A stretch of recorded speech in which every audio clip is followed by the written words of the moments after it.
నేను మాట ఇస్తున్నా, రాబోయే డిసెంబర్ 9 నాడు తెలంగాణ రాష్ట్రంలో కాంగ్రెస్ పార్టీ అధికారంలో ఉంటుంది.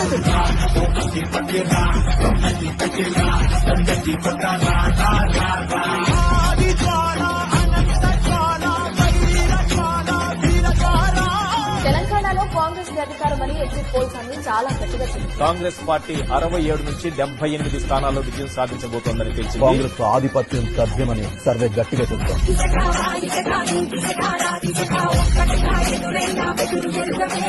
అసెంబ్లీ ఎన్నికల్లో కాంగ్రెస్ పార్టీ ఘన విజయం సాధించింది. కాంగ్రెస్ జయపేటను ఎగురవేసి రాష్ట్రం పార్టీ ఇచ్చిన మార్పు నినాదం ప్రజల్లోకి వెళ్ళింది.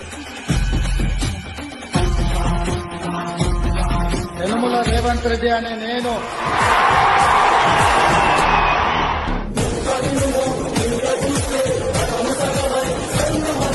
నిన్నటి వరకు ఒక లెక్క, ఇవాళ నుంచి ఇంకొక లెక్క.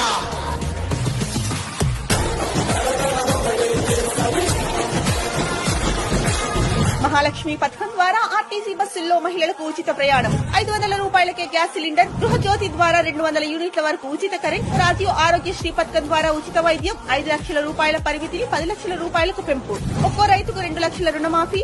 ధాన్యం ఉత్పత్తిలో దేశంలోనే అగ్రస్థానంలో తెలంగాణ.